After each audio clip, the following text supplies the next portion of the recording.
A Criação de Adão, uma das mais conhecidas obras de Michelangelo, traduz o peso das escolhas que nós, seres humanos, fazemos ao longo de nossa existência: tocar ou não o dedo de Deus. A decisão de buscá-lo é inteiramente nossa. E a última falange do dedo de Adão, contraída, representa o livre-arbítrio, o peso e a importância das decisões que tomamos. Neste congresso da Mega Brasil, o tema central busca uma reflexão sobre os impactos e as consequências que os caminhos escolhidos pelas corporações trazem para a sociedade. A comunicação e o legado que as corporações deixam para o futuro do planeta e das novas gerações traduz o peso das decisões empresariais na condução de seus negócios. Elas, como organismos vivos, atuantes e influentes no tecido social, carregam sobre os ombros o peso da manutenção de um planeta saudável e a construção de um mundo mais justo em oportunidades e menos desigual em perspectivas. Convidamos você a pensar e refletir conosco caminhos que tragam perenidade, prosperidade e felicidade a toda forma de vida neste planeta. Nossas boas-vindas ao 26º Congresso Mega Brasil de Comunicação, Inovação e Estratégias Corporativas.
Voltamos agora para a continuidade dos nossos painéis da manhã.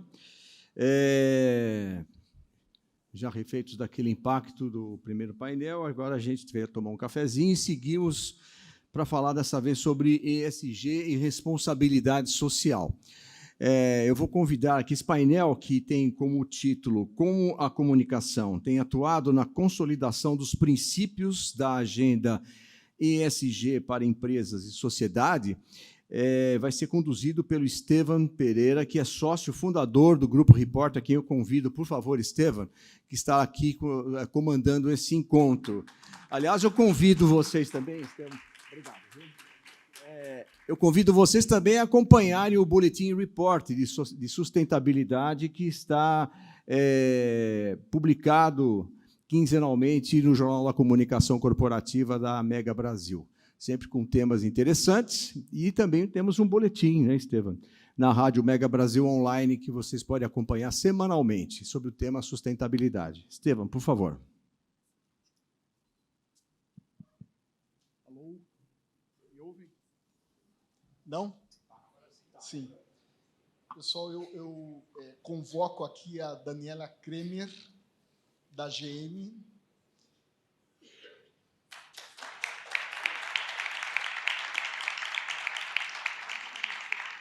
Acho que você pode sentar. Se é convocada, a gente vem, né? Já obedeci. É uma seleção. E a Pamela Vaiano, do Itaú Unibanco. Mariana Scalzo, da Arcos Dourados, ela está remoto, né, já está a postos. Eu vou apresentar aqui as convidadas, pessoal. Bem antes, eu me apresento rapidamente. Meu nome é Estevam, já foi dito. Eu sou jornalista, trabalhei em Veja, Estadão, Folha e tal, com o Rei Pelé. E, há 20 anos, eu fundei a Report, cujo foco era, desde o início, sustentabilidade. Embora, na época, o termo sustentabilidade não fosse tão utilizado no Brasil, né? Daniela Kremer, ela é graduada em Comunicação Social com ênfase em Relações Públicas pela Pontifícia Universidade Católica do Rio Grande do Sul. Daniela possui especializações em Comunicação em ESG, Gestão de Marcas, Marketing e Gestão Empresarial.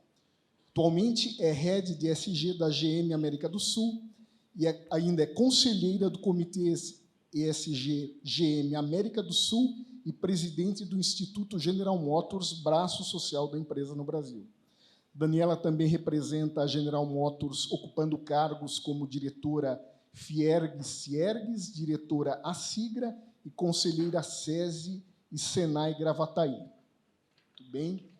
Mariana, que nos acompanha remotamente, que se junta a nós remotamente. Mariana Scalzo é diretora de comunicação corporativa na Divisão Brasil da Arcos Dourados, franquia que representa um McDonald's na América Latina e Caribe. Em 25 anos de carreira, a executiva tem passagens pelo Grupo Boticário, onde liderou a área de assuntos institucionais e comunicação corporativa, e pela Odebrecht, onde respondeu pela diretoria de comunicação do Estádio do Maracanã, além de redações das editoras Globo e Abril, Folha de São Paulo. Mariana foi premiada pela ONU Mulheres pela campanha Com Você Eu Jogo Melhor, em prol da equidade feminina, e pela Aberge por ações de comunicação interna. Em 2020, foi top 5 entre as executivas de comunicação do Brasil pela Mega Brasil. Pamela Vaiano é sócia e superintendente de comunicação corporativa do Itaú Unibanco, é jornalista e atua há 20 anos em comunicação. Desenvolveu sua carreira em multinacionais de saúde, como Novartis, Johnson & Johnson, GSK, onde liderou projetos de reputação, relacionamento com stakeholders, advocacy e responsabilidade social, impactando no cuidado de pacientes no Brasil e na América Latina. Por 4 anos, mergulhou no universo das startups, fazendo da comunicação uma alavanca de engajamento com a comunidade, como diretora da 99, primeiro unicórnio brasileiro, e da Unico Idtech. Pamela é pós-graduada em Globalização e Cultura pela FESP-SP, possui MBA em Gestão e Economia Corporativa pela FIP, e especialização em Economia e Gestão pela Universidade Pierre Mendès, na França. Muito bem. Então, a ideia é que cada uma das nossas convidadas faça uma apresentação de 15 minutos, depois nós abriremos para perguntas, né? Só para introduzir, acho que é importante a gente, hoje em dia, né, se usa o termo ESG como sinônimo de sustentabilidade, né? E o termo responsabilidade corporativa ele não tem sido muito utilizado. Mas é bom a gente entender que ESG e sustentabilidade são coisas diferentes, né? ESG é uma agenda dos investidores, dos provedores de capital, do Deus mercado, né? ESG fala do seguinte: o impacto da sociedade no meio ambiente no resultado da empresa, no fluxo de caixa da empresa, na capacidade de ela obter crédito, no valor da empresa no curto, médio e longo prazo. É uma agenda de provedor de capital, de investidor. Não é uma agenda da sociedade, é uma agenda da empresa. Sustentabilidade é o caminho inverso, né? É o impacto da empresa na sociedade e no meio ambiente. E, portanto, a agenda da sustentabilidade interessa a consumidores, clientes, fornecedores, governos, reguladores, interessa a toda a sociedade, inclusive aos investidores, né? Então, fazendo apenas esta observação, essa diferenciação, né, que é importante sabermos, eu peço para a Daniela, para a Pamela Vaiano, abrir as nossas conversas fazendo uma apresentação aqui. Pamela, obrigado. Obrigada, Estevam. Não sei se a gente tem um passador. Sou eu que passo? Ah, alguém passa. Não é o Deus Mercado, mas alguém passa. Gente, super bom dia, é um prazer estar aqui com vocês de novo essa semana. Eu trouxe... obrigada, Célia. Perfeito. Eu trouxe alguns slides, eu acho que mais para a gente refletir, acima de tudo. Eu acho que esse é um painel complexo, tem uma série de olhares que a gente pode trazer para ele, e eu acho que o melhor é que a gente possa conversar, discutir. Então, eu trouxe alguns slides para jogar uma batatinha quente no colo de vocês, e depois eu sento aqui e espero o momento da discussão. Acho que o primeiro ponto que eu queria trazer um pouco para vocês é sobre contexto. A gente sabe o quanto a agenda ESG, as conversas sobre ESG e sustentabilidade, elas estão super quentes, né? Parece que a gente só fala sobre isso, mas, apesar disso, ainda é missa em latim. Isso toca ainda muito pouco as pessoas entendem muito pouco o impacto disso no dia a dia delas. E essa é uma agenda muito pulverizada, justamente porque cada letra é um mundo de desafios, um mundo de novas regulamentações e um mundo de stakeholders trabalhando para endereçar, sim, os desafios do meio ambiente, os desafios sociais e os desafios, claro, de governança. Não bastasse, essa é uma agenda que se discute muito globalmente, mas ela também é uma coisa diferente para cada país. E a gente vai ver depois, eu trouxe aqui muito rapidamente um benchmark que a gente fez com 15 bancos no mundo todo, e como para cada um realmente essa agenda tem um olhar diferenciado, mas principalmente nos países desenvolvidos, um olhar muito pesado para meio ambiente, porque essa é a discussão que toca muito para eles, enquanto aqui no Brasil a gente tem um S, um social, que é absolutamente urgente para que a gente possa ter uma sociedade mais sustentável.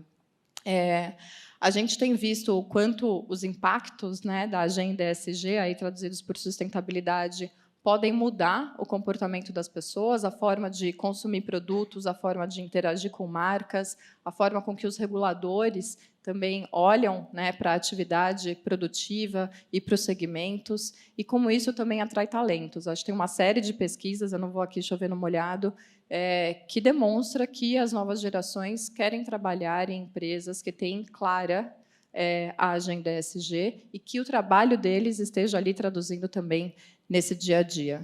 Acho que hoje é justo dizer que a imprensa e os influenciadores são os maiores meios de comunicação desse tema. Claro que aqui, com muita liderança do olhar político, e eu vou falar um pouquinho sobre isso, quanto os agentes públicos e políticos têm influenciado muito em como as pessoas estão consumindo essa agenda, e, por isso, o nosso trabalho é tão importante, porque, no fim das contas, somos nós que estamos no meio do caminho entre as empresas e a imprensa e os influenciadores para traduzir a complexidade dessa agenda e principalmente o engajamento. Essa não é uma agenda individual das empresas, é uma agenda de toda a sociedade que exige educação e engajamento. Esse bullet aqui de marketing de causa é algo muito pessoal de como eu vejo, penso e tenho vivido nas organizações. Eu acho que é um erro tremendo que qualquer agenda ESG nasça de uma estratégia de marketing. E, infelizmente, ainda vejo que esse é o território mais confortável, talvez, para a empresa, algumas empresas começarem esses debates. Quando a gente começa ou interage com os nossos públicos de interesse por meio de causas que foram adotadas por um curto ou médio prazos para ganhar ali engajamento de consumidores, a gente deixa de ter no core a estratégia que, de fato, vai levar a empresa a ter um impacto significativo. E aqui eu estou realmente dizendo, acho que no Brasil a gente vê muito isso voltado para a diversidade. Eu falo no mês, não só a diversidade, mas mês de novembro, outubro, desculpa, quando a gente vai falar de Outubro Rosa, todas as empresas do Brasil têm ações para o câncer de mama, né? Impressionante. Então, tem aqui nossa responsabilidade como comunicadores de ajudar a empresa a entender que a construção de longo prazo é feita por fundamentos muito bem colocados e que tem que estar no core business da empresa, não de uma campanha que pode morrer na semana que vem por conta de budget ou por uma ação que é muito curto prazista. O papel da gente como comunicador, eu acho que está muito focado, claro, em fortalecer a reputação, isso é óbvio, é o que a gente faz no dia a dia, mas eu costumo dizer muito que a gente tem um papel, acho que tanto de termômetro e aconselhador para dentro do negócio, para que eles se sintam muito confortáveis em trazer as conversas mais complexas com os stakeholders, essa transição de ESG que a gente está vivendo. Não dá para conversar sobre ESG só quando gabaritou todos os índices Dow Jones ou GRIs, não importa quais. A transição é mais complexa, é nisso que a gente aprende, mas é onde justamente os empresários estão mais inseguros, estão com receio do escrutínio, da crítica, de trazer as suas vulnerabilidades, mas acho que esse é muito do nosso papel, e de apoiá-los a entender quando que a gente está subindo o tom demais. Acho que todo mundo que está aqui, e nós, comunicadores e jornalistas, a gente tem isso muito na veia, a gente tem valores humanos, às vezes, um pouquinho mais exacerbados do que algumas pessoas do negócio, e a gente tem que tomar muito cuidado para não colocar os nossos valores à frente e, justamente, sair com uma campanha, um tipo de comunicação, algo que seja muito fugaz. Não pode, se está só no nosso slide de comunicação e não no slide do presidente, do CFO, é algo que talvez a gente não deveria estar falando ainda. Então, acho que um pouquinho do que eu queria trazer para vocês. Muito rápido, a gente fez um estudo bem profundo, e aqui eu trouxe só alguns highlights. Trabalhando no Itaú, a gente tem uma especificidade que é muito característica do mercado financeiro, diferente de uma indústria que tem ali a responsabilidade pela sua produção, pela sua cadeia produtiva industrial, de distribuição, logística reversa, cadeia de fornecedores, e não que seja simples, obviamente não é, mas que detenha um pouco mais de autonomia sobre as suas ações. A gente, no banco, é responsável não só pelas nossas ações, mas pelas ações de todos os nossos clientes. Então, a nossa agenda ESG, a nossa agenda que olha o net zero, por exemplo, a descarbonização, precisa passar pela agenda de todos os segmentos industriais que são clientes do banco. Então, é claro, o nosso core business é emprestar dinheiro, não só, mas é a forma com que a gente concede créditos, que a gente cria fundos, que a gente monetiza a economia, precisa ter esse olhar da transição para o verde. E isso é muito complexo no dia a dia, não só para o verde, para a diversidade, enfim, para todas as letrinhas do ESG, porque cada indústria, cada segmento está num nível de maturidade muito diferente. Então, quando a gente estudou os bancos internacionais, os melhores benchmarks realmente são aqueles de países em que a discussão da transição climática já é muito clara e óbvia, é uma prioridade ali da agenda federal, e eles se traduzem muito explorando o E. Os bancos mundiais falam muito pouco de S, que é muito do que a gente traz aqui no Itaú também, e o G ele está muito focado na governança com reguladores. Então, a gente vê que a agenda climática, principalmente o crédito para a transição climática, é o que rege todo o mercado financeiro global. E aí eu trouxe 2 pontos aqui para a gente refletir, e faz parte um pouco da batata quente que eu comentei que eu ia jogar e sair correndo, que são os movimentos opostos, são pêndulos opostos. O primeiro, o greenwashing, que é muito claro, mas eu acho que é um pouco daquele problema que a gente sempre acha que é do outro, né? É o amigo que está fazendo greenwashing, a gente nunca está fazendo greenwashing. E o segundo movimento, que é o outro pêndulo, é o movimento anti-woke. Eu não sei o quanto vocês estão familiarizados, mas esse é um movimento realmente contra... Eu sempre lembro da reforma e da contra-reforma católica quando eu penso nisso, é algo muito parecido, mas é um movimento contrário justamente a todos os pilares mais progressistas que a gente tem vivido na sociedade. O woke é um termo que representa muito a busca dos direitos civis americanos, ali na época do apartheid, na época dos anos 70, 80, e com a politização que a gente veio vivendo nos últimos anos, e ela não é só brasileira, ela é global. Eu costumo dizer que parece gripe, né? Começa nos Estados Unidos, a cepa nova da gripe vai lá nos Estados Unidos, os próximos 6 meses chega aqui, e é um pouquinho do que a gente está vivendo ali. Essa é a agenda mais importante do Trump, essa é a agenda mais importante dos apoiadores do Trump. O DeSantis, que é um governador ali da Flórida, que é um cara bastante conservador, tem liderado essa conversa. Então, eu trouxe esses 2 pontos para vocês entenderem que a gente de comunicação, a gente está no meio do caminho. O cuidado com o greenwashing, e a gente tem uma série de pesquisas, eu acho que eu trouxe, depois eu posso até compartilhar com vocês esses slides, pesquisas que CEOs globais dizem que invariavelmente acabaram praticando greenwashing. A gente tem pesquisas que demonstram que as empresas, de uma forma ou de outra, comunicam coisas sem substância, sem fundamento ou sem total fonte para provar aquilo que elas estão fazendo. E a gente está falando de todo tipo, desde uma empresa de aviação que faz uma propaganda sobre um combustível verde, e quando você vai lá ver, necessariamente, ele é bem pouquinho verde, ele é 3% verde, e a sociedade já não tolera mais esse tipo de intenção, e a gente tem que tomar muito cuidado, porque a gente quer comunicador, a gente quer ser reconhecido pelas práticas, a gente quer trazer reputação para a empresa, mas a gente tem que tomar cuidado, porque a gente pode estar sendo uma fonte de greenwashing. E, por outro lado, eu trouxe o anti-woke aqui, porque é algo que eu acho que no mercado que eu vivo hoje, nas discussões que a gente tem dentro da empresa e do time, é algo que a gente já vive, porque as empresas americanas elas estão relutantes em falar de ESG. Não acho que é tão simples quanto a troca do termo ESG. Como eu disse, é ainda missa em latim, é um tema super complexo, é difícil de entender qual é o papel da empresa no impacto da sociedade, seus compromissos, as métricas. Isso mexe muito com a forma com que a sociedade e a economia foi construída. Então, os empresários nos Estados Unidos que têm sofrido sanções, e lá, por exemplo, os bancos são muito regionalizados, é diferente do Brasil, que os bancos têm uma ação muito nacional, a gente tem visto bancos regionais recuarem na concessão de crédito verde, na concessão da criação de fundos.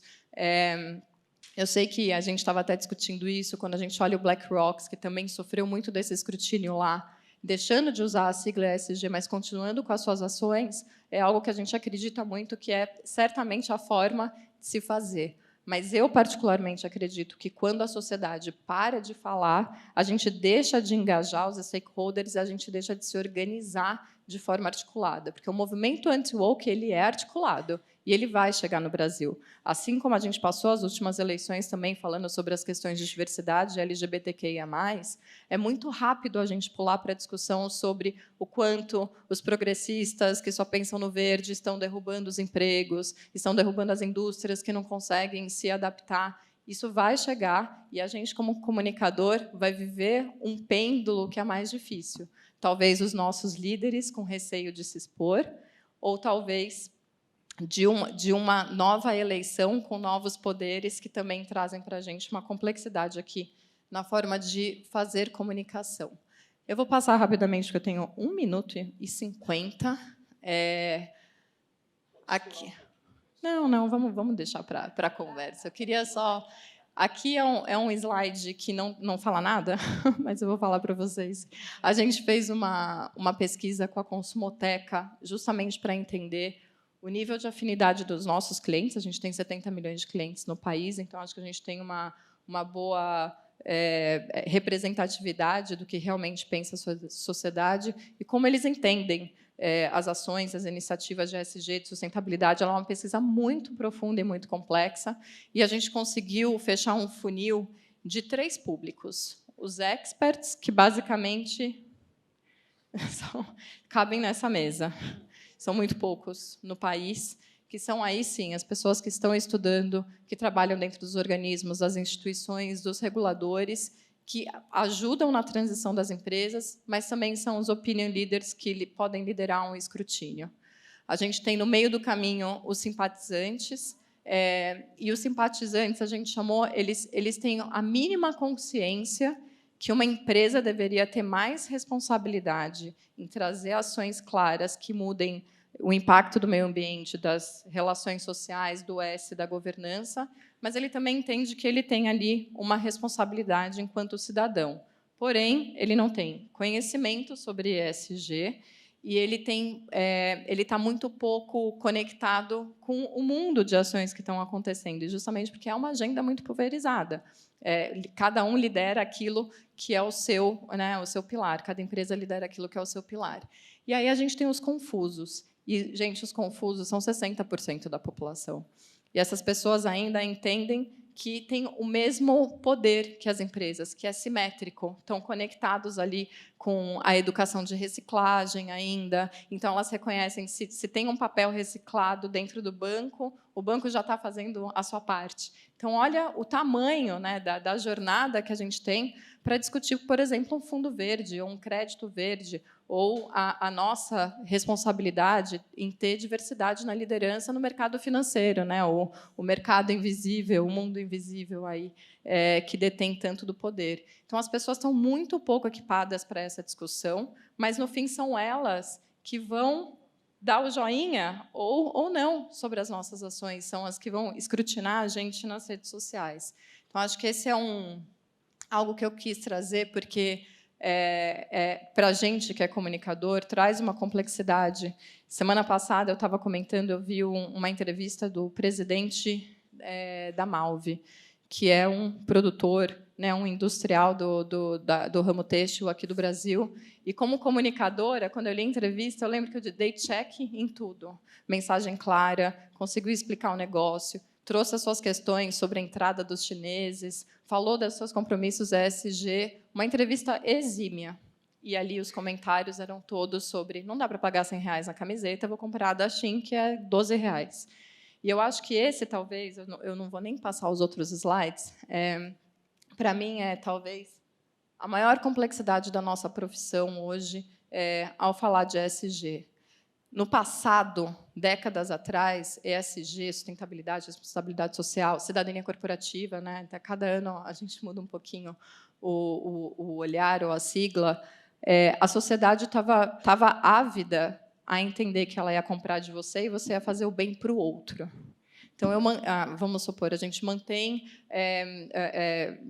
o Itaú tem aí 30, 40 anos de investimento social privado, é o maior investidor privado do país, são 800 milhões investidos por ano nos programas, são programas belíssimos que mudam a responsabilidade, que mudam o dia a dia da educação de pessoas periféricas, que investem em cultura. Depois eu falo um pouquinho, senão o pessoal de comunicação vai me matar se eu não falar um pouquinho do que a gente faz. Mas o que a gente vem sentindo nas pesquisas de reputação, nas oitivas com a sociedade, é que tá bom, que legal. Vocês têm que fazer isso mesmo, porque vocês são grandes, mas o que vocês estão fazendo por mim? Eu, que sou cliente. Então, essa é uma conversa que não é simples, porque a gente tem, né, as empresas que estão aí no mercado já há muitas décadas e muitos anos. Como é que você muda a clareza dessa proposta de valor para o seu cliente, para ele entender que ele está sendo impactado, faz parte do seu impacto social e da sua sustentabilidade, levar para ele algo de valor, e não só você compra o meu serviço e eu devolvo para alguém. Eu não estou dizendo que a gente não tem que devolver para alguém, gente, por favor, não me entendam errado. Investimento social privado é ultra importante. Todos os projetos de ESG que todas as empresas aqui fazem também são, mas a questão hoje para a gente lidar com a sociedade que é confusa, mais ou menos simpatizante, como é que a gente traduz o que a gente faz, trazendo impacto para o dia a dia das pessoas? E isso é extremamente complexo. Então, eu vou passar 30 segundos do que a gente faz para não levar bronca. A nossa agenda ESG, e aqui não é a agenda de investimento social privado, é só de ESG, está muito conectada ali com os 10 ODS da ONU. Acho que a gente tem um olhar aqui muito forte de educação financeira, cidadania financeira, bem-estar financeiro, lidar com o dinheiro da forma saudável. Ao contrário do que todo mundo pensa, o banco não é feliz com juros altos, o banco não é feliz com as pessoas endividadas e alavancadas. A gente tem outras 1000 formas de ganhar dinheiro, com uma microeconomia saudável, uma macroeconomia saudável, e as pessoas e as famílias também vivendo de forma saudável, consumindo e investindo. A gente tem um olhar muito forte para a inclusão e empreendedorismo. A gente tem o maior programa hoje o Itaú Mulher Empreendedora, que equipa, apoia e desenvolve as empreendedoras do país. O financiamento em setores de impacto, e aí é isso, ajudar realmente as indústrias a fazerem uma transição para uma economia verde.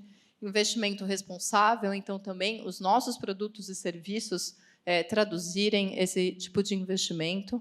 Aí, entrando um pouquinho mais a governança, a transparência nas comunicações, a gente tem um time muito robusto de RI, de ESG, que lida com o regulador, que lida com os principais institutos do mundo, para que seja muito clara e transparente nossa atuação. Gestão inclusiva, então, tendo um trabalho diverso, uma força de trabalho diversa e clientes diversos. Ética nas relações e nos negócios. Gestão responsável, aqui um olhar muito focado para a Amazônia, seja com Net Zero, seja com Biomas, uma empresa que a gente ajudou a fundar para crédito de carbono e de reflorestamento, e aí sim um pedacinho de investimento social privado. Bom, gente, eu vou parar por aqui para que a gente possa discutir, e é isso. Depois eu não sei se a gente pode deixar o material disponível para vocês. Pamela, obrigado. Se puder deixar Eu acho que esse material, se você puder compartilhar, vai ser muito útil para as agências, as empresas, para as áreas de comunicação. Eu envio, super envio. Legal. Vai ter lá no final dizendo que a gente está super indo bem na forma de divulgar ESG, é uma das empresas que recebeu esse reconhecimento junto com a Natura. E, apesar de ter esse orgulho, eu quero dizer que a gente não está tranquilo. Acho que, de verdade, eu tenho mais preocupações e pesadelos em relação à comunicação de ESG do que a tranquilidade de dizer, nossa, estamos indo muito bem na comunicação. Legal, Pamela. Acho que vale destacar 2 pontos que a Pamela trouxe, foi a questão do greenwash e do movimento anti-woke. Greenwash, eu convido vocês a entrar nos materiais da Mega Brasil. A gente tem 3 artigos lá sobre greenwash. E sobre o movimento anti-woke, a Pamela me alertou ali fora que é preciso estarmos atentos e fortes, né, para evitar que os terraplanistas, sejam da direita, sejam da esquerda, conduzam a agenda e consigam sucesso ao destruir nossa agenda de diversidade, de combate às mudanças climáticas, de justiça social, etc. e tal. Bem, pessoal, Mariana, passo a bola aqui para Mariana. Obrigado, Mariana. Está contigo a palavra. Obrigada, gente. Vocês me escutam bem? Perfeito. Bom, primeiro queria pedir desculpa aos meus companheiros aí do palco. Um imprevisto, realmente super imprevisto de última hora, me fez não estar aí com vocês, mas a tecnologia nos ajudou a estar juntos de qualquer maneira. Bom, eu enviei uma apresentação, tinham me falado para eu transmitir daqui, mas eu estou vendo que eu não posso, então eu acho que alguém vai colocar daí, certo? Acho que se colocarem aqui na tela, eu posso passar para a Mari. Um momento só, Mariana, vamos ver aqui. Porque eu estou desabilitada para compartilhar aqui. Pessoal técnico, Me tem alguma aparece resposta aí? A Célia está indo lá. Vamos aguardar um momento, pessoal. É sempre com um pouco de apreensão. Tranquilo, faz parte do jogo. A pandemia já desenvolveu essa nossa musculatura, está tudo bem. Exato. Eu havia esquecido de fazer um aviso. As perguntas serão feitas por... Vocês podem escrever as perguntas, acho que alguém vai passar com os papéis ali, ó. Por favor, escrevam as perguntas para nos mandarem, não serão feitas por microfone, tá bom?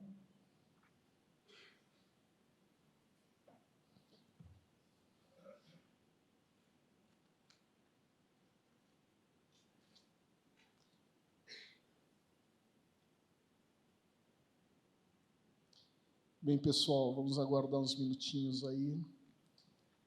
Como é que a gente pode preencher esse momento para não ficarmos em silêncio? Quem sabe faz ao vivo, assim, né? Quem sabe? Eu não sou o Faustão, infelizmente. Gente, vai. Eu tenho... Bom. Quem me conhece... Ó, já está quase indo.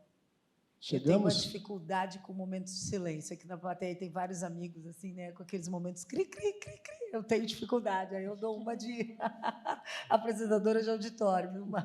Bem, que bem que estamos com a Daniela. Que bom que estamos com a Daniela. Eu tenho uma dificuldade. Nunca o elevador fica em silêncio comigo.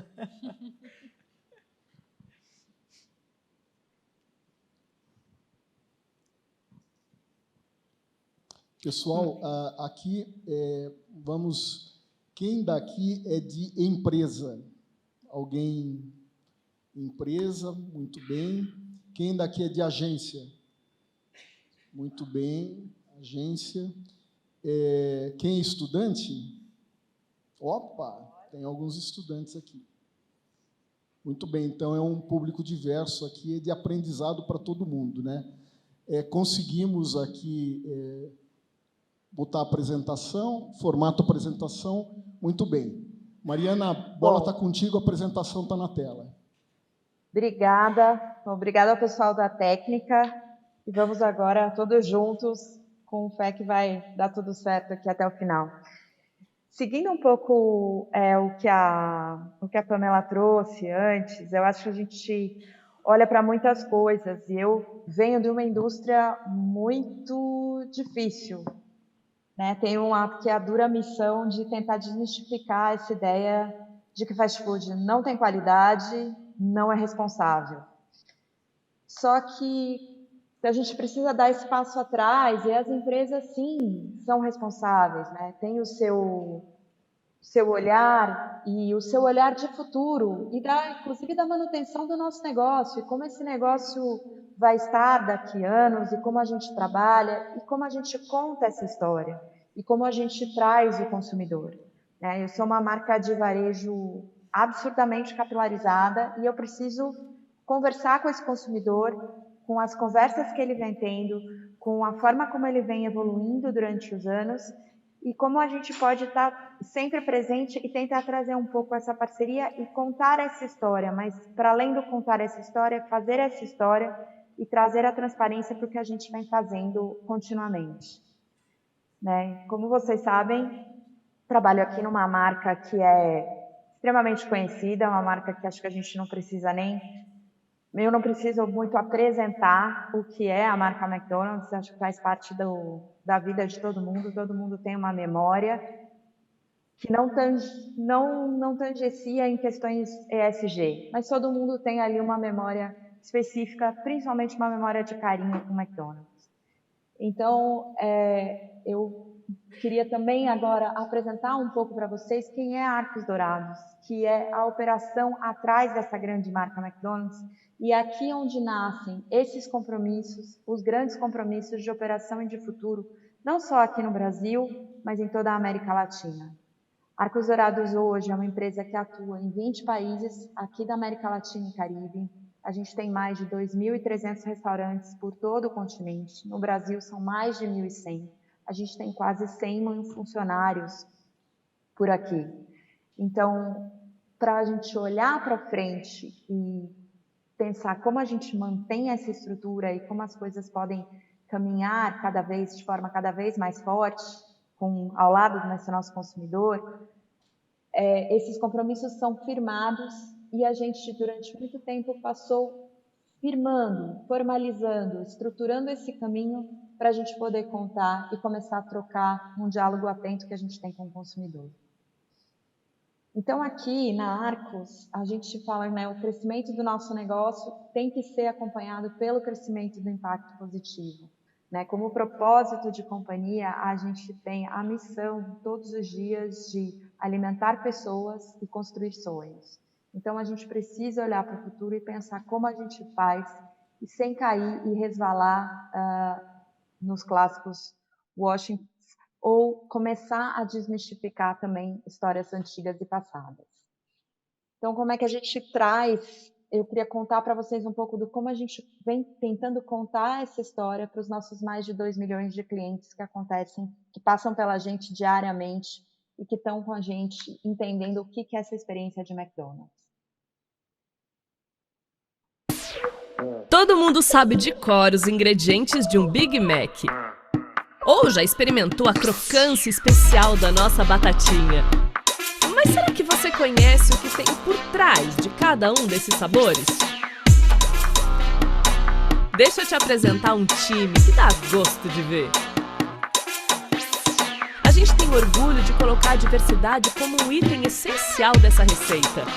Com um comitê dedicado para criar políticas afirmativas para todas as pessoas. Aqui são quase 60 mil pessoas com esse mesmo compromisso, dos escritórios aos restaurantes. E enquanto eles cuidam da experiência do cliente, nós oferecemos um ambiente de trabalho cada vez melhor. Com treinamento constante, planos de carreira e diversos benefícios. E é com a ajuda desse mesmo time que trazemos uma experiência única para cada um que entra em nossos restaurantes. Seja presencialmente, pelo drive-thru, no delivery ou no digital. Uma experiência completa e muito prática, com diversos canais de atendimento para quando bate aquela vontade de Mac. E enquanto você se delicia com esses sabores, saiba que só utilizamos o que há de melhor. O nosso cardápio está em constante evolução e sempre cheio de novidades. É qualidade com procedência atestada. Você quer ver de perto? Então a gente te convida para nos visitar por meio do programa Portas Abertas. Nele, qualquer cliente pode fazer um tour pela nossa cozinha e conhecer como somos apaixonados pela qualidade. Aqui na América Latina, quem cuida do McDonald's é a Arcos Dourados, a maior franqueadora da rede no mundo. Só no Brasil são mais de 1000 restaurantes e em todos eles a gente usa uma receita bem especial. É a receita do futuro. O nosso compromisso em gerar impacto positivo no planeta e na sociedade. Deixa eu aproveitar e te fazer outro convite. Vem conhecer mais um ingrediente da nossa receita. A energia para construir um futuro mais sustentável. Hoje, nossos restaurantes já são abastecidos com energia de fontes limpas. Nós também reduzimos o uso de plástico em diversas embalagens. E tá vendo essas bandejas? Todas são feitas com resíduos reciclados. E não é só a sustentabilidade que nós incentivamos. Outro item que é fundamental para a receita é a solidariedade. Com ações como o Mac Dia Feliz, uma das maiores campanhas de arrecadação para crianças e jovens do Brasil. E muitas outras atitudes positivas que impactam comunidades por todo o país. É assim que geramos bons e deliciosos momentos a todos. E agora que você já conhece o que tem por trás de cada um dos nossos sabores, aposto que vai ficar ainda mais gostoso.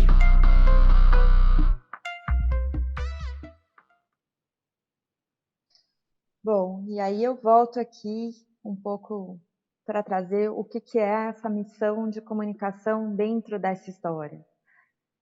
Que aqui eu acho que é provocar um pouco essa conversa, tornar visível o que é invisível aos olhos dos nossos clientes, aos olhos de quem chega no nosso restaurante com fome, com desejo, com uma vontade, mas que muitas vezes ganha indiretamente ao depois perceber tudo o que tem no entorno daquela marca e a seriedade e os compromissos reais que a gente tem nesse relacionamento. Seja nas questões de qualidade, seja nas questões de abastecimento, economia circular, tudo o que tange a sociedade como um todo. Um pouco como a Pamela disse ali atrás, né? A gente também identifica exatamente esses 3 nichos de público e eu diria que tem um fator muito comum a todos eles, que é a curiosidade. E mesmo os confusos, eles têm muita curiosidade e muita vontade de entender, né? Como é que isso bate ali na vida deles e como é que a gente pode melhorar e trazer essa relação. Então, eu acho que a gente tem muito essa missão de clarificar, de abrir essa conversa. E sendo essa marca tão popular e que conversa tanto, este é um assunto que precisa estar na nossa pauta e de forma cada vez mais simples. né? Eu tenho aqui, como eu falei, a nossa receita do futuro, que trabalha em 6 grandes pilares. Eu não vou me alongar muito sobre eles, depois em outras oportunidades ou até nos nossos materiais vocês podem conhecer melhor, mas eu queria pelo menos passar aqui para a gente ir mostrando um pouco desses compromissos que pouco a pouco a gente vai se mostrando e comunicando de forma bastante consistente para cada stakeholder específico, né? Volto um pouco na apresentação da Pamela anterior, na questão dos investidores. Arcos Dourados é uma empresa de capital aberto, então eu tenho muito dos meus investidores todos os dias olhando para esses pontos e questionando tudo isso, todos os dias. Então, o que está sendo feito, como isso é acompanhado, como é medido, como a gente pode dar garantias das ações. Então, essa estrutura precisa estar muito bem conectada e funcionando de uma maneira muito direta. Então, aqui, como eu falei, aqui, passei um pouquinho aqui sobre questão de impacto em mudanças climáticas, a questão de geração de energia. A gente tem uma questão muito sensível, que é a questão da carne, e a gente vem trabalhando numa política cada vez mais firme em olhar para a nossa carne, toda a nossa cadeia produtiva, as fazendas onde estão, como a gente consegue garantir o traqueamento da cadeia, como a gente monitora a nossa carne, de onde ela vem, onde está essa fazenda, essa área é desmatada? Não.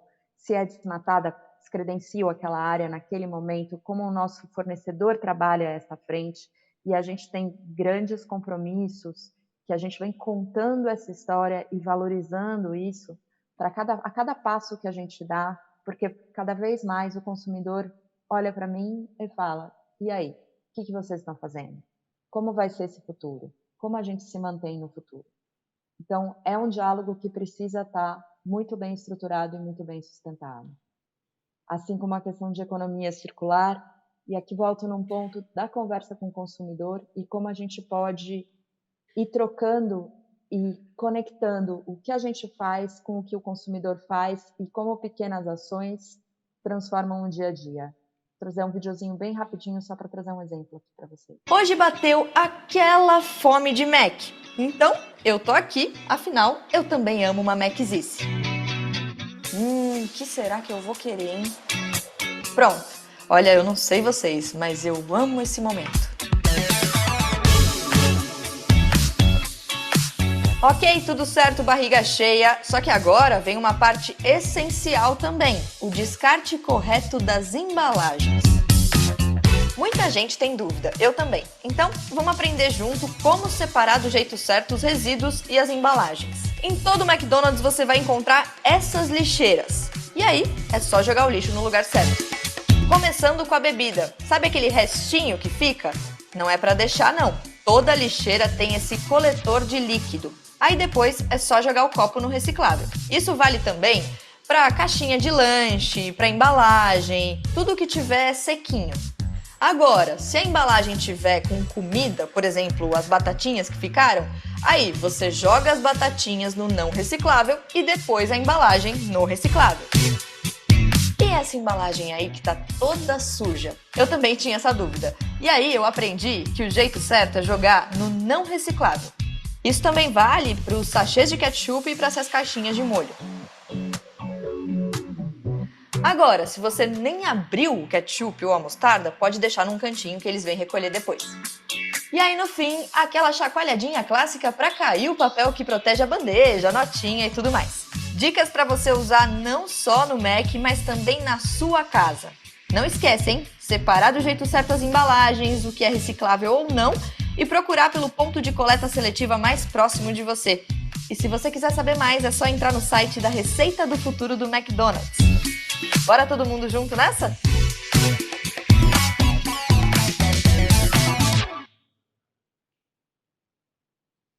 Então, aqui é um exemplo, né, das ações e de como a gente vai trazendo esse pouco desse nosso dia a dia, conversando com o consumidor e nos aproximando do consumidor, numa questão que é muito simples, que é a questão de reciclagem, mas que é muito importante para um negócio como o meu. Bom, emprego jovem para a gente é um lado que a gente olha e trabalha com muito, muito cuidado. A gente é um dos maiores geradores de primeiro emprego em toda a região, em toda a América Latina. Então, a gente tem mais da metade dos nossos funcionários com menos de 24 anos de idade. Então, a gente sabe que a gente é um lugar de formação de gente, né? Pela gente passam muitas pessoas o tempo todo. Esse ano, por exemplo, a gente abriu 4.000 novos postos de trabalho. Então, a gente tem um turnover que é inerente ao setor, que é muito grande, e a nossa missão aqui é trazer a melhor formação possível para a pessoa que está com a gente durante aquele tempo. Várias pessoas me perguntam, mas vocês dão a formação só para a operação do restaurante? Não. A gente tem esse compromisso que ele vai além, e aqui a nossa missão é contar essa história. Então, a gente forma esses jovens, essas pessoas que talvez não tenham tido uma outra oportunidade anteriormente, em finanças pessoais, marketing de vendas, questão de segurança alimentar, competências socioemocionais, enfim, tem várias formações que a gente, na verdade, tem esse compromisso de gerar e fazer uma rodagem e gerar mais oportunidade para a pessoa, seja ela ficando com a gente dentro do nosso negócio ou seja saindo. Eu devo estar meio estourando o tempo, mas eu vou tentar dar uma corrida aqui. A gente tem também, como a gente passou ali no vídeo, toda a questão do Mac Dia Feliz, que é uma campanha de impacto, que a gente trabalha esse impacto social de forma muito consistente, trabalhando duas grandes causas que são importantes para o país, que é saúde e educação, e contando essa história, mostrando o que é feito, gerando muito respeito com o nosso cliente, a pessoa que vem, se relaciona com a gente e aposta nisso. Como ela está? Como ela tem esse retorno? O que ela está vendo? Como é que a gente consegue garantir o ciclo se fechando? E eu acho que diversidade e inclusão é um ponto também que para a gente é muito, muito importante, pensando, né, na capilaridade que a gente tem, no tanto de pessoas que são empregadas aqui, e como a gente traz e abraça essa diversidade das mais variadas formas, e se torna aqui, olhando muito do ponto de vista de comunicação, como um lugar que não só faz a ação e conta, mas provoca a discussão, provoca essa conversa, provoca outras empresas, consegue melhorar, ser exemplo e melhorar o setor. Eu acho que não é só colocar a ação em si de pé, mas trazer mesmo esse debate, mostrar que é possível, mostrar que às vezes é difícil, mas como a gente pode fazer. E eu acho que aqui vem muito, acho que a exemplo do que a Pamela falou anteriormente, na questão do Itaú, acho que quem tem a liderança do setor carrega também essa missão de elevar a barra e puxar a cadeia toda para frente.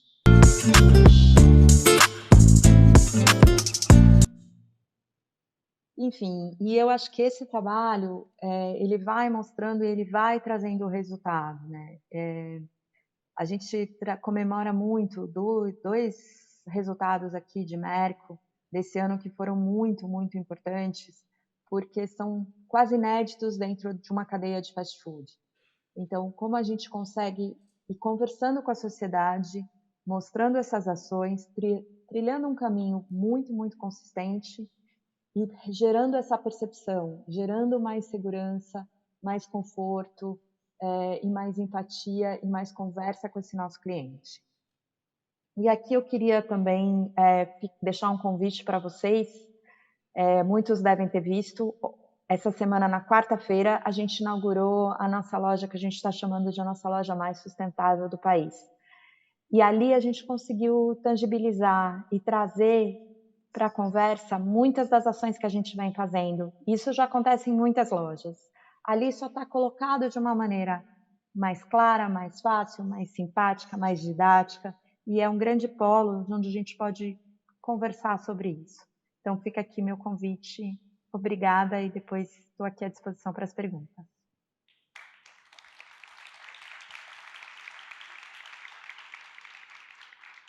Obrigado, Mariana. Mariana, você vai poder compartilhar essa apresentação com o pessoal aqui?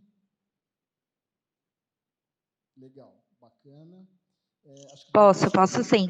Legal. Depois eu consigo mandar Acho que o pessoal aí da Mega já tem. Eu falo com eles, a gente fecha um PDF, sim. Maravilha. Obrigado. Acho que vale destacar aqui o que a Mariana pontuou no início, né? O papel aí do comunicador de dar visibilidade àquilo que está invisível. Mas, ao mesmo tempo, também como a Mariana pontuou, entender que o seu negócio ele tem impactos e não só impactos negativos. Então, entender os impactos do seu negócio e começar a lidar com eles, no caso do McDonald's, né? Alguns exemplos, a carne, as embalagens, questão do primeiro emprego, isso é fundamental para você poder comunicar, entender quais são os seus impactos, né? Agora, passo aqui a bola para Daniela, Head ESG da GM América Latina. Que responsabilidade, hein? Eu vou começar contando uma coisa rapidinho para vocês. Primeiro, assim, pode passar para a próxima já, por favor?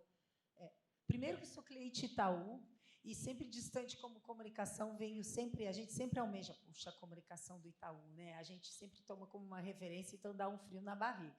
Segundo, Mariana, vou te contar uma coisa. Eu trabalhei no McDonald's, sim, como meu primeiro emprego, quando eu fui para os Estados Unidos. Então, eu tenho um Que legal! afeto e uma ligação linda com o McDonald's. E aí, todas as histórias que a gente pode vir a contar, né? E sempre tive como referência. Então, assim, vim aqui falar com vocês, com as duas que têm um significado muito grande para mim, tanto como profissional como minha vida, me deixa nervosa, né? Estava falando com a Pamela da Weber, que trabalha aqui com a gente, e disse, Pamela, eu estou com borboletas na barriga, né? Até porque a função e o cargo que me colocaram, ele é muito recente. Desde 1º de julho que eu estou assumindo o cargo, digamos assim, a função de Head, de ESG, GM América do Sul, né, Nelson? Enfim, a minha origem dentro da GM há 14 anos, ela é de relações institucionais, né? Meu cargo era relações públicas e governamentais. Então, mas sempre vim me envolvendo, não só no Instituto General Motors, que eu vou comentar um pouquinho, e que hoje eu passo a ser a presidente desse início do ano, e que muito nos dá orgulho, né? Mas a gente vem construindo dentro da companhia, comitê ESG, enfim, e hoje eu estou com esse desafio. Não significa que eu seja uma entendida especial no tema, mas que a gente está construindo junto, que é o movimento da companhia. É uma função nova aqui para a América do Sul, e isso me dá bastante orgulho. Bom, ESG é o guarda-chuva do nosso negócio, né? A gente pensa assim como um grande guarda-chuva, e hoje é o que vai pautando as nossas decisões, né? Decisões de investimento, decisões de ações. E hoje o nosso grande guia é uma visionária, uma visão inédita, né? Uma visão muito desafiadora, que é a nossa visão de 0 acidente, 0 emissão, 0 congestionamento. A GM vislumbra o mundo assim, e é assim que a gente vem, desde que definiu essa nossa visão, vem trabalhando e decidindo os nossos negócios, né? Mas a gente acredita que, para atingir essa visão, a gente só vai conseguir com ética, integridade e com um ambiente diverso. Então, junto, em 2020, a nossa CEO, Mary Barra, já uma mulher, né, dirigindo o setor automotivo global, em 2020 ela disse, definitivamente temos que fazer algo com relação concreto, com relação à diversidade e inclusão. E com metas tão audaciosas como a gente tem para atingir o mundo, 0 acidentes, 0 emissões, 0 congestionamento, a gente não vê outra forma que sim almejarmos em sermos a empresa mais inclusiva do mundo. Gente, que desafio lindo e que desafio pesado, né? O que significa? Significa que a gente tem que começar, que a gente tem que começar de uma forma, e foi muito rápido desde essa decisão, né? Então, muito rápido, montar grupos para a gente conversar, colocar metas, criar formas para que a gente possa seguir num ambiente inclusivo e sempre com ética e transparência, para ver esse mundo novo aí que a gente está vislumbrando.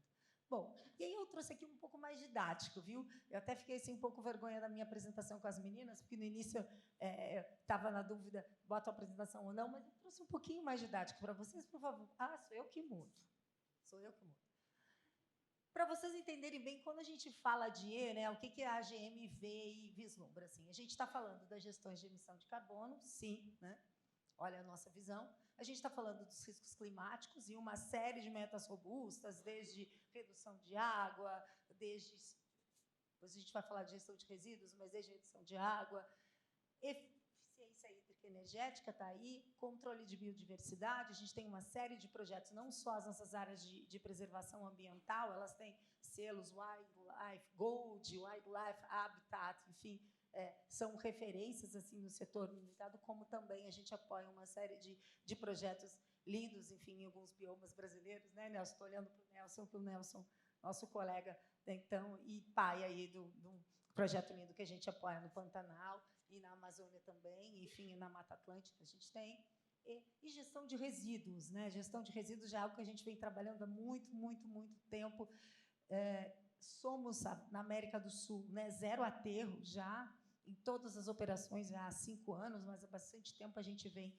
E eu estava olhando ali a Mariana falando do desafio da separação do lixo, né, que é nas lojas do McDonald's. Imagina, porque a gente, na operação da GM, isso já era um grande desafio, né, os nossos próprios separação do nosso lixo, mas de todos os resíduos que vêm da indústria. Então, a gente tem uma série de metas robustas que nos fazem pensar e administrar o nosso impacto, né? O nosso impacto ambiental.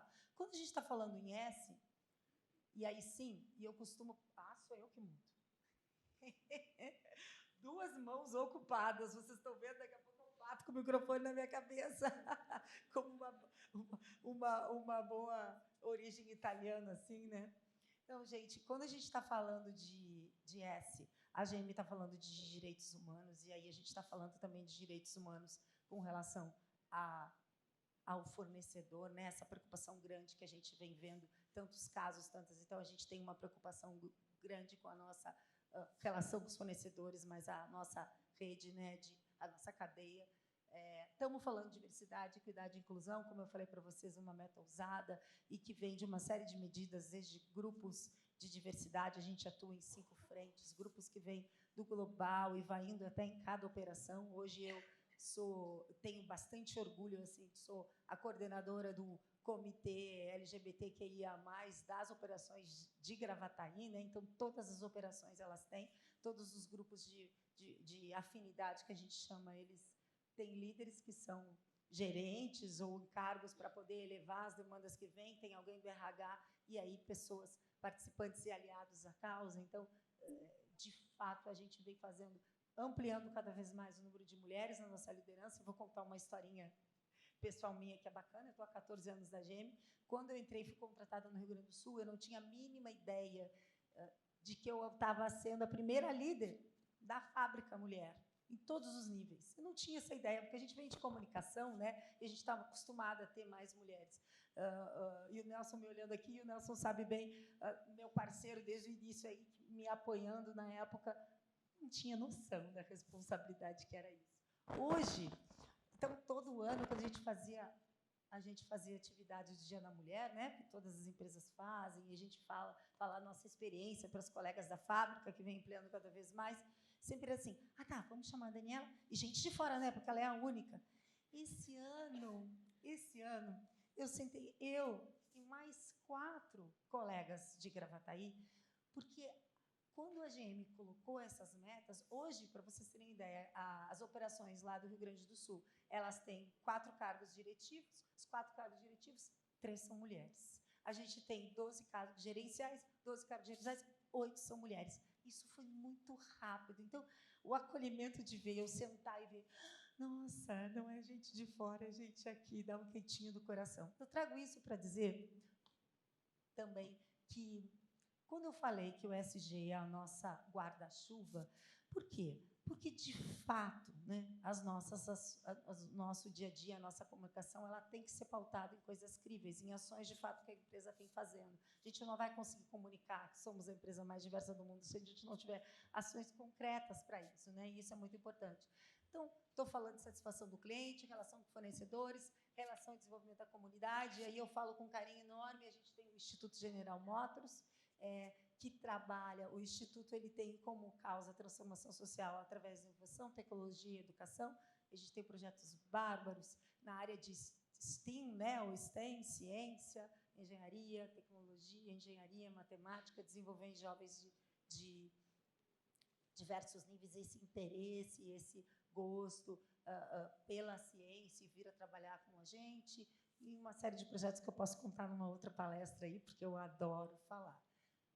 O próximo, então, quando a gente fala de governança, eu disse para vocês que a gente não entende nosso trabalho sem a ética e transparência, então está ali. Ética nos negócios é um dos nossos itens que estão na nossa matriz de materialidade, uso responsável dos dados, né, dos nossos clientes, e aí a cybersecurity está ali, relações governamentais a gente entende como fundamental, né, as parcerias estratégicas, compliance, canais de denúncia, a gente tem o nosso código de conduta, que ele é muito robusto e, de fato, funciona. Então, tudo isso é a governança como uma prática transversal. Eu acredito muito, quando a gente fala de ESG, né, e estamos falando assim, a gente está dizendo como eu administro a minha empresa, respeitando e gerenciando o impacto que eu tenho no meio ambiente e o impacto que eu tenho com relação às pessoas, o respeito para esses dois lados, eu vejo muito assim, né? E isso vai se transformar na elaboração, vai repercutir no valor do meu negócio, vai repercutir na minha reputação, sem dúvida alguma, e vai nos trazer mais resultados. E aí, quando o desafio, como falaram, de comunicação, como é que vocês vêm trabalhando o ESG, né? Como eu falei para vocês, o nosso grande desafio, a gente entende que o nosso futuro é elétrico. Para a gente ter zero emissão, a gente está sendo pioneiro na eletrificação. A GM Global está investindo muito nisso, em novos carros, mas a gente tem um caminho muito grande. Vocês vão pensar, puxa vida, e aqui no Brasil? Falta infraestrutura, o carro é muito caro, e uma série de coisas que vão passar na cabeça de vocês. Então, e é isso mesmo, né? A gente tem muito ainda a construir. E a gente entendeu e viu a nossa comunicação, o papel da comunicação, como educação e criador de cultura. Então, eu vou trazer aqui bem simples, bem beabá. Ó. Então, desde criar uma cartilha, a gente criou essa cartilha, Mitos e Verdades da Eletrificação, onde a gente começou a ver perguntas e questionamentos da população em geral, das pessoas em geral. Então, a gente criou essa cartilha que está municiando os nossos líderes, mas estamos trabalhando com a imprensa, tem resposta para tudo. E o carro é caro, e o veículo elétrico, e a bateria, tudo. A gente decupou, né, falando com os nossos stakeholders, o que são as dúvidas, e a gente montou essa cartilha para a gente ter um esclarecimento de como a gente falar de uma maneira uníssona, né, e até mesmo a gente saber responder e acreditar nesse nosso objetivo e nossa meta. A gente também faz algumas webséries, né? A gente criou uma websérie Carro Elétrico Sem Dúvida, né? Ela é disponibilizada nos nossos canais para a imprensa, mas também no LinkedIn. LinkedIn é o nosso canal institucional da companhia. A gente elencou, né, para os temas institucionais. Hoje, o LinkedIn, 80% das nossas pautas elas são pautas ESG, né, naturalmente. Então, a gente criou, aqui tem QR Code, se vocês quiserem depois acessar, não vou perder o tempo aí com o vídeo, mas para entender, esclarecimento bem claro de todas as dúvidas que a gente pode ter com relação ao veículo elétrico. Enfim, alguns episódios, 1, 2, logo 3. A gente fez também, junto com a marca Chevrolet, uma websérie, a Letícia. A Letícia é uma contadora de histórias, uma influencer. A gente fez uma websérie na rede Chevrolet também, desmistificando o carro elétrico. Uma gracinha. Convido vocês também a olharem depois e ver, porque esclarece muita coisa. Então, a gente vem trabalhando isso, vem trabalhando com a comunicação. A gente acredita também com o esclarecimento e a educação. A gente também acredita que uma ferramenta muito importante de comunicação é proporcionar experiências. Tá? O que é isso? Fazer com que as pessoas convivam com a nossa realidade, visitem as nossas fábricas, programas robustos de visitação para todos os stakeholders, né? Governo, comunidade, isso é muito importante, porque ali eles vão conseguir sentir, vivenciar a nossa cultura. A gente teve, há 3 semanas atrás, o Carlos, que é o CEO do Pacto Global, esteve visitando a fábrica de São Caetano do Sul. E aí, no final, ele disse assim, Daniela, sabe o que mais me impressionou? Isso o quê, Carlos? A cultura de segurança de vocês. Gente, a cultura de segurança é algo que, assim, para a gente já passa batido. Eu disse, mesmo? Eu disse, o Carlos do Pacto Global.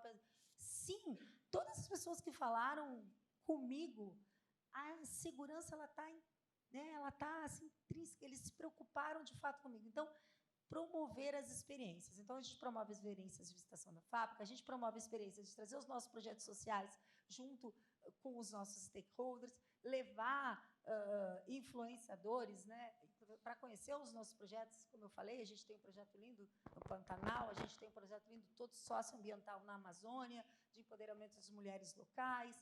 Então, fazer com que... Agora a gente vai começar com uma estratégia de comunicação interna, não é da minha alçada, mas a gente vai começar de trazer os projetos para dentro da fábrica. Então, vamos começar com... Tem onça na fábrica, nós vamos trazer o pessoal lá do programa de Onça Pintada do Pantanal para mostrar e contar para o nosso pessoal.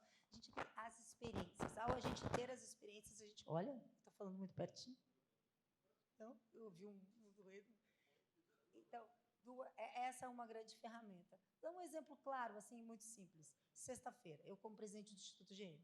Sexta-feira, eu peguei um grupo de jovens de Heliópolis num projeto que a gente apoia lá. A gente faz um programa no turno inverso de robótica com eles, de aprender a fazer robozinhos de Lego, enfim, um programa bárbaro. E a gente vem muito, né, tentando, dentro da companhia, fazer com que as pessoas entendam. Eu disse, bom, peguei esses jovens e levei lá para o Off-Site Meeting, que é um encontro que acontece de 3 em 3 meses com todo o nosso comitê executivo da América do Sul. São os líderes aí da América do Sul. O que a gente vai fazer? Eles queriam fazer uma ação de team building? Ótimo! Vamos fazer eles aprender o robô, usar a mesma metodologia que as crianças usam né, no programa lá em Heliópolis, e levamos as crianças de surpresa para ser guias deles. Né? As crianças foram os mentores. Uma surpresa, a gente fala internamente da GM Peak Moments, né? A gente se emociona e tudo, mas foi a forma deles compreenderem. Quando viram, primeiro, saber que tipo de ação é essa que a gente está apoiando, e entender o que isso causa naqueles jovens, crianças de 12 a 14 anos, com muitas dificuldades sociais, mas com uma inteligência, com uma vontade de aprender e ensinando, isso é incrível, né? Mostrando para eles, não, tu faz assim, não, tu está muito lerdo. Daqui a pouco o menino estava dizendo isso para o Santiago, chamou o nosso CEO, não, mas tu está muito lerdo nisso, deixa eu te ajudar. E ele estava lerdo mesmo. Então, assim... Ele estava um pouco mais demorado do que os demais. Ele disse, Dani, não consigo fazer isso, Dani, mas ele vai me ensinar. É muito...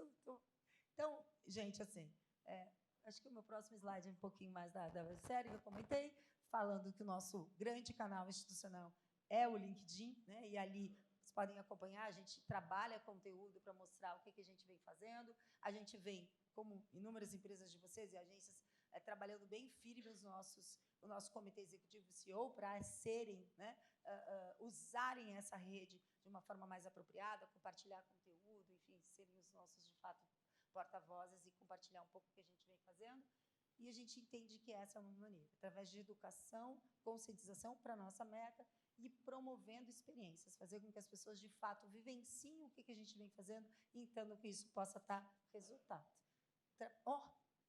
Gente, na hora, não ultrapassei. Espero que tenha... Obrigada. Eu fui rápida para a gente poder ter uma discussão aqui gostosa, né? Espero que seja... Legal, Daniela. A Daniela trouxe essa visão da GM, né, de 0 emissões, 0 acidentes, 0 congestionamento. Essa é uma visão que é muito inspiradora, muito à frente, e deve ser uma visão do setor, né? Destaca-se também aqui, e a Daniela já deu umas pistas aqui, né, falando muito da eletrificação dos carros e tal, e muito legal ver que a agenda da CEO de diversidade ela está caminhando para valer, né? Porque eu já estou de saco cheio de falar com líderes homens, na maioria. Então... realmente, assim, de fato, estamos levando... Mas, para tudo, né, gente? A gente estava conversando um pouquinho lá. Vamos lá. Para a gente promover transformação, a gente mexe em zona de conforto, mas a gente tem que fazer, né? Melhor começar a fazer e não fazer. A gente se expõe, né? Para o pessoal da Weber, a gente se expõe. Sempre vai ter alguém que vai questionar ou criticar. Recentemente, nós lançamos, a Chevrolet lançou uma campanha, vocês devem ter visto, com a Djamila, né? A Djamila, ela está fazendo sua carteira de motorista, ela nos procurou para... GM, vamos lá, vocês conseguem, né, impulsionar isso? Ela está mostrando, então, o processo dela, né, com a idade que ela está de agora, ser uma carteira de motorista, e como que a gente pode ajudar mulheres a ter carteira de motorista também. Iniciamos, enfim, uma campanha, GM iniciou com R$1 milhão, enfim. aí fomos divulgando isso nas redes. E eu estava ali olhando, não sou eu responsável por isso, mas eu estava olhando ali, né, resultados. Muita gente, que bacana, que legal, o significado da Djamila, o significado do empoderamento. E aí uns assim, mas o carro... Já viram, mas o carro é tão caro, que adianta ter carteira de motorista se o carro é caro? E aí uma série de coisas. E é isso que ela está falando, ela está comentando, né? O nosso grande desafio é esse, assim. As pessoas sempre elas vão pensar, e nós somos seres humanos, em como vai resultar numa melhoria para a gente mesmo. Essa conscientização, né, geral, né, de sociedade, a gente está muito mais, né, trabalhando cada vez mais, a gente está buscando cada vez mais, mas temos caminhos a percorrer, né? A gente sempre vai olhar melhor o que está em torno do nosso umbigo, né, para daí a gente poder ir.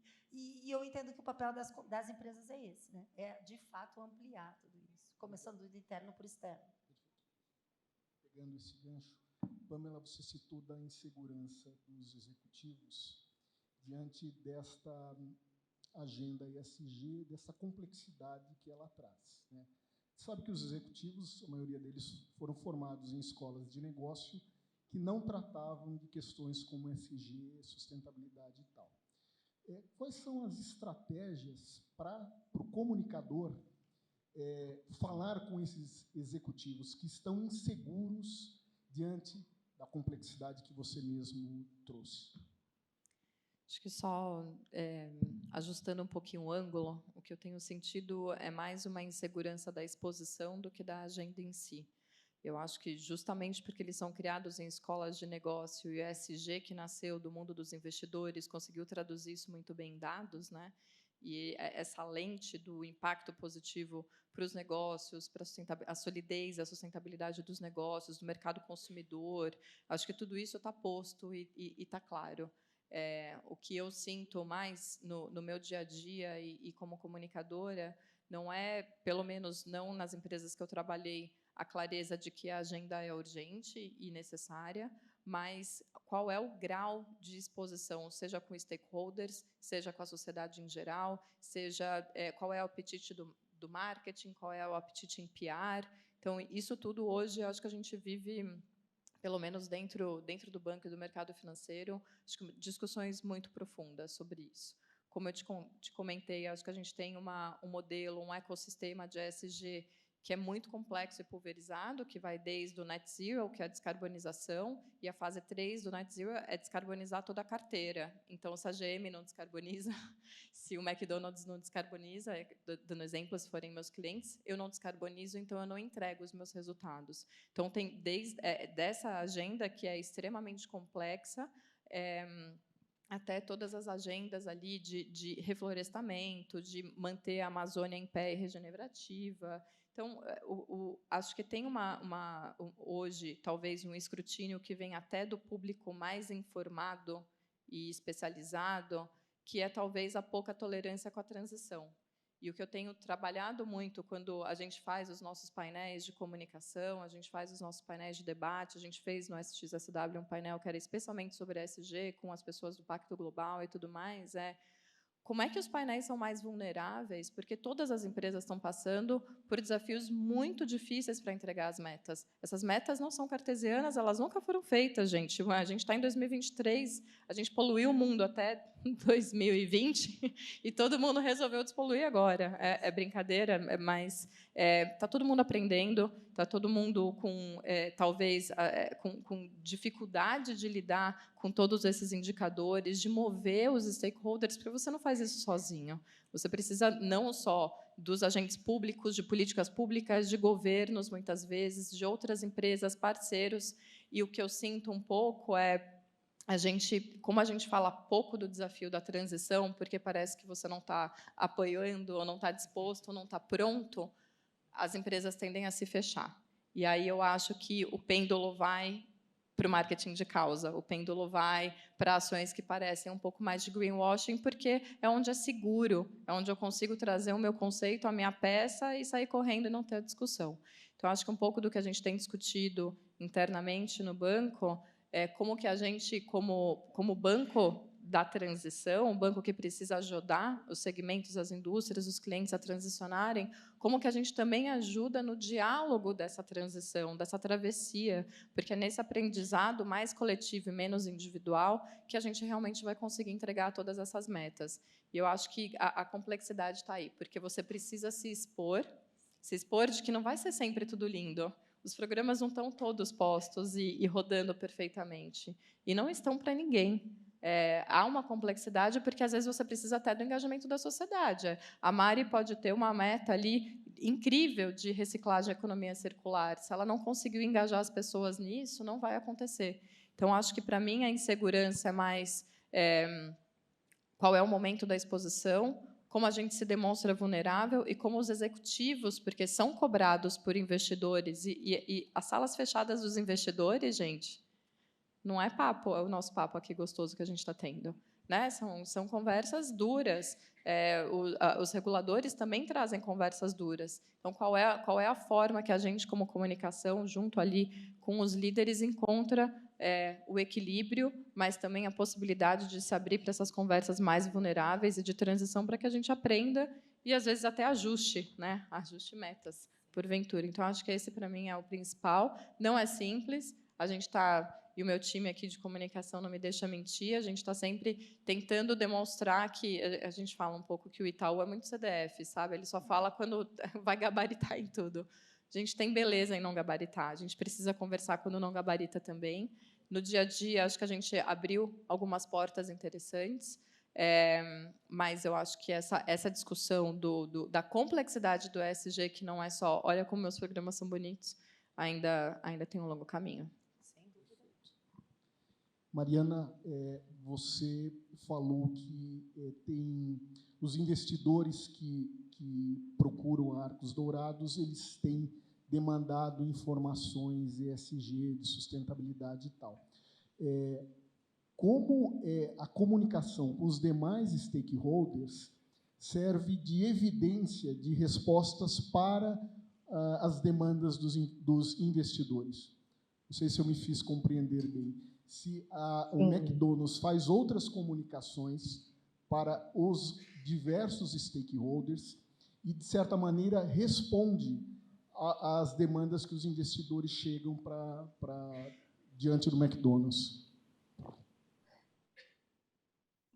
Sim, eu acho que a gente faz um trabalho muito integrado, né? Como a Pamela trouxe aqui, as salas com os investidores, elas são mais duras, muito cirúrgicas em alguns momentos, bastante específicas, né? Se você, por exemplo, se compromete, como a gente tem comprometido na nossa história aqui, um Sustainability Linked Bond, então, assim, aí qual que é o resultado atrelado, qual que é essa métrica, como as coisas são exatamente no detalhe. Agora, quando você começa a comunicar de forma massiva e contar essa história para todo mundo e a ganhar fôlego com isso, você vai trilhando essa jornada, mostrando esse caminho e dando bastante solidez ao que é feito dentro da empresa. E eu acho que este é o grande ponto. Né? Eu brinco sempre que eu tenho, né, nosso negócio tem mais de 1.100 restaurantes espalhados pelo Brasil. A única certeza que eu tenho é que neste momento, em algum lugar, está acontecendo um problema. Eu acho que a hora que a gente se mostra aberto nesta comunicação, consegue trazer o que a gente faz, e aqui, dentro do ramo de fast food, eu volto no meu ponto, assim, desmistificar o que parece tão solidificado na cabeça de cada um, né? Quem um dia já não perguntou como é a carne do McDonald's? Mas ela é carne mesmo? Mas o alface é alface? O alface é plástico? A batata tem maisena? Imagina, eles não reciclam essa embalagem. Imagina, eles tratam o funcionário de tal maneira. Então, como é que eu consigo ir mostrando qual é o meu compromisso, o que eu faço, como a gente pode contar essa história? E essa história está, claro, dentro da área de comunicação, com filmes e ações maravilhosas que a gente pode fazer, mas isso está em como a gente faz essa estrada sólida durante todos os dias. Então, assim, cada funcionário meu é um porta-voz que está ali olhando para o cliente, falando para o cliente e sendo ele mesmo e podendo mostrar o respeito à diversidade que existe ali. Isso é muito mais forte do que um filme. E isso acaba impactando, porque aquele investidor que foi na reunião fazer a cobrança, depois ele desceu e foi almoçar no restaurante. O que ele viu espelhado na loja? O que a gente conversou na sala? Então, as coisas precisam estar muito, muito alinhadas e muito casadas. E essas ações a gente vai indo dia a dia, que é a constância e a consistência. Né? Acho que talvez sejam as grandes lições de comunicação. Constância e consistência, todos os dias, muita clareza, muita transparência e entender como a gente faz e como a gente leva todo mundo nessa ponte de transição, de como a gente construiu o mundo dos negócios até hoje e como a gente está indo para frente. Perfeito, obrigado, Mariana. Pessoal, a gente está com o tempo estourado. A Daniela vai responder a última pergunta. Foram 2 pessoas enviaram perguntas, eu queria que vocês ou se identificassem depois do evento para a gente apurar as respostas e enviar para vocês, tá bom? Daniela, você está na jornada de comunicação há um bom tempo e pegou esse desafio há pouco tempo de ESG. Para o pessoal aqui que está começando agora também, qual é o teu conselho? Como se preparar para isso? Comunicação e ESG. Puxa, essa pergunta foi... Como você está se preparando? Na verdade, acho assim, foi uma construção, né? Eu acho que o que eu venho muito e fazendo, mesmo antes de assumir essa função, me envolvendo com pessoas das demais empresas da área de comunicação, pessoas de ESG, me aprofundando sobre o tema, entendendo as suas problemáticas, né? Entendendo, porque os dramas são os mesmos, né? Quer dizer, não os mesmos. Vai mudar, muda com a particularidade de cada negócio, mas todos nós temos o desafio da exposição, o desafio da coerência, como ela diz, problema. Temos a certeza de que algum problema está acontecendo nesse momento, né? Seja nas nossas operações, seja nas agências, seja na experiência com o veículo nosso. Né? Mas, então, a minha preparação maior está sendo muito disso. Estou participando de muitos grupos, né? E agora estão surgindo muitos grupos de estudo, né? Em todas as instituições. Estou participando de muitos grupos ligados a ESG. Estou conversando com os profissionais, pedindo bastante one-to-one com pessoas das demais empresas, para que a gente possa juntos entender o que a gente vem fazendo, né? E ver se estamos no caminho certo. A gente sempre vai errar. Né? Quando, de novo, como a Pamela estava falando assim, se a gente quer ser pioneiro em algo, ou se a gente quer, de fato, nós estamos mexendo numa zona de conforto, a gente vai ter que se ajustar, a gente vai errar, agora recuar e não fazer nada a respeito, realmente vai se tomar conta. Então, a gente tem que chegar a um meio termo. Acho que o conselho maior é esse, se envolver, conversar, e eu estou à disposição de todos aqui, trocar ideias para que a gente possa construir, chegar num caminho juntos, porque é tudo muito novo para todos nós. Posso fazer um complemento? Eu acho que é fundamental tudo que você trouxe, e acho que talvez um papel que a gente tenha também dentro da empresa é como a gente se abastece e se aproxima dos relacionamentos com os Key Opinion Leaders. Eu acho que as redes sociais afastaram um pouco a gente dessa comunicação do tete-a-tete, né? Eu fui nascida e criada numa comunicação que eu tinha ali todas as minhas matrizes de engajamento, as pessoas que traziam um olhar negativo para aquilo que eu queria falar, o positivo, tinha minhas ações, como que eu ia trazer os neutros para o positivo, e hoje tudo está muito, como tudo é muito eletrônico, a gente adora performance, big numbers, impactos e tudo mais, a gente às vezes tenta ir para o todo, em vez de engajar quem realmente está formando opinião. E, como a gente falou, os experts são muito pouquinhos. E, justamente porque o tema é complexo, pulverizado, confuso, ninguém entende muito bem o que está fazendo, e eu digo principalmente da imprensa que está cobrindo, se você não tiver claro quem é o pool de opinion leaders, Quem são as pessoas que influenciam o mercado que você está, a opinião que eles têm, se eles são porta-vozes de quem, e não tiver um plano de relacionamento com eles, seja para desmistificar, porque cada um tem o seu viés, gente. Viés não tem só em diversidade. É a viés da qualidade do hambúrguer da Mari e a viés do que a gente está fazendo em qualquer empresa. Todo mundo tem um viés. Se você não sentar, explicar para os seus stakeholders o que você está trazendo, os opinion leaders, mapear exatamente o grau de influência que eles estão tendo em relação à interpretação dos temas que você está trazendo, não vai adiantar ter as campanhas mais lindas na TV, nas redes sociais, nos congressos, porque é ele que vai dar opinião sobre o que você traz. Então, façam isso, é importante, é uma musculatura que eu acho que as empresas estão perdendo, honestamente, justamente pela massa, o impacto da massa parece sempre muito mais sensual e importante, mas o engajamento de stakeholders no dia a dia, para mim, é o que vai fazer a gente vencer realmente na educação e, muitas vezes, trazê-los para dentro, porque são eles que vão apoiar e dar a confiança para os porta-vozes internos, os presidentes, de que tá tudo bem, gente, vamos conversar sobre a transição, tá tudo bem, ninguém vai te achincalhar em praça pública. Então, façam alianças. Sem alianças, não tem comunicação de qualidade. Acho que fundamental, desculpa, fundamental, né? Quando eu botei ali num dos itens do ESG, a gente fala disso, das alianças, das parcerias e principalmente o identificar quem são os principais stakeholders em todas as áreas, né? A nossa, só um detalhe final, eu faço parte da vice-presidência de comunicação interna e externa, relações governamentais e ESG. Então, vocês entendem que todo esse guarda-chuva, a gente tem um vice-presidente da América do Sul que ele se preocupa com tudo isso e que a base é o relacionamento, né? A base é o compreender o que os stakeholders estão pensando e o que eles estão... Não tem como, né? Mas eu acho que é a premissa da comunicação, né? Então, mas é fundamental. Obrigado, Pâmela, por ter... Né? Pessoal, agradeço. A Mariana quer falar. É isso, não? Não, eu só ia complementar, porque eu acredito muito no que a Pamela trouxe, de verdade, e eu acho que a gente, às vezes, olha muito para essa massa que realmente é extremamente sedutora, você faz uma ação, tem lá 1 milhão de views, 10 milhões de impressões, isso são números astronômicos e super sedutores, mas a gente não pode perder a conversa e o relacionamento real com esse stakeholder-chave, porque isso leva a gente naquela ponte da transição de forma mais firme e realista. Maravilha.